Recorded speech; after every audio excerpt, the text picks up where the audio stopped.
സങ്കീർത്തനങ്ങൾ അധ്യായം 55. സ്നേഹിതനാൽ വഞ്ചിക്കപ്പെട്ടവൻ. ദൈവമേ, എൻ്റെ പ്രാർത്ഥന കേൾക്കണമേ. എൻ്റെ യാചനകൾ നിരസിക്കരുതേ.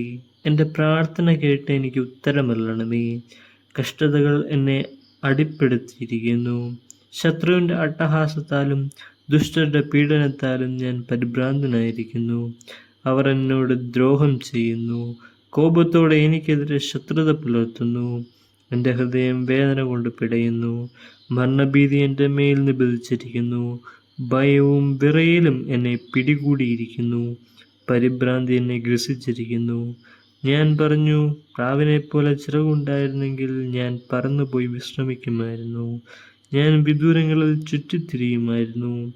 വിജനതയിൽ ഞാൻ വസിക്കുമായിരുന്നു. കൊടുങ്കാറ്റിൽ നിന്നും ചുഴലിക്കാറ്റിൽ നിന്നും ബന്ധപ്പെട്ട് അകന്ന് സങ്കേതം തേടുമായിരുന്നു. കർത്താവേ, അവരുടെ ഉദ്യമങ്ങളെ പരാജയപ്പെടുത്തണമേ. അവരുടെ ഭാഷകളെ ഭിന്നിപ്പിക്കണമേ.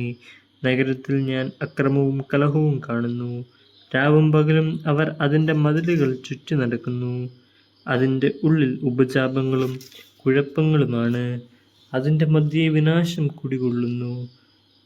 അതിൻ്റെ തെരുവുകളിൽ നിന്ന് മർദ്ദനവും വഞ്ചനയും വിട്ടുമാറുന്നില്ല. ശത്രുവല്ല എന്നെ നിന്ദിക്കുന്നത്. ആയിരുന്നെങ്കിൽ ഞാൻ സഹിക്കുമായിരുന്നു.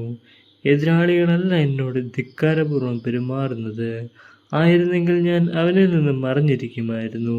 എന്നാൽ എൻ്റെ സഹചരനും ചങ്ങാതിയും ഉറ്റ സ്നേഹിതനുമായിരുന്ന നീ തന്നെയാണ് അത് ചെയ്തത്. നമ്മൾ ഉള്ളു തുറന്ന് സംസാരിക്കുമായിരുന്നു. നമ്മൾ ഒന്നിച്ച് ദേവാലയത്തിൽ കൂട്ടായ്മ ആചരിക്കുമായിരുന്നു. അവരെ മരണം പിടികൂടട്ടെ.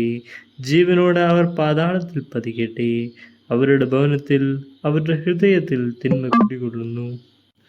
ഞാൻ ദൈവത്തെ വിളിച്ചപേക്ഷിക്കുന്നു.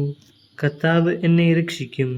സന്ധ്യയിലും പ്രഭാതത്തിലും മധ്യാഹ്നത്തിലും ഞാൻ ആവലാതിപ്പെട്ട് കരയും.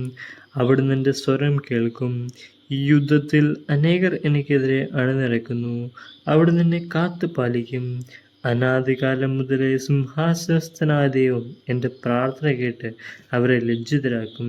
എന്തെന്നാൽ അവർ കൽപ്പന പാലിക്കുന്നില്ല, ദൈവത്തെ ഭയപ്പെടുന്നുമില്ല. എൻ്റെ കൂട്ടുകാരൻ തൻ്റെ സുഹൃത്തുക്കൾക്കെതിരായി കൈനീട്ടി. അവൻ തൻ്റെ ഉടമ്പടി ലംഘിച്ചു. അവൻ്റെ സംസാരം വെണ്ണയേക്കാൾ മൃദുലമായിരുന്നു. പക്ഷേ അവൻ്റെ ഹൃദയത്തിലോ പടയൊരുക്കം. അവൻ്റെ വാക്കുകൾ എണ്ണയേക്കാൾ മയമുള്ളവ. എന്നാൽ അവ ഉറയൂരിയ വാളുകളായിരുന്നു. നിന്റെ ഭാരം കർത്താവിനെ ഏൽപ്പിക്കുക. അവിടുന്ന് നിന്നെ താങ്ങിക്കൊള്ളും. നീതിമാൻ കുലുങ്ങാൻ അവിടുന്ന് സമ്മതിക്കുകയില്ല. ദൈവമേ, അങ്ങ് അവരെ അത്യഘാതത്തിലേക്ക് തള്ളി വീഴ്ത്തും. രക്തദാഹികളും വഞ്ചകരും ആയുസ്സിൻ്റെ പകുതി എത്തുകയില്ല. എന്നാൽ ഞാൻ അങ്ങയിൽ ആശ്രയിക്കും.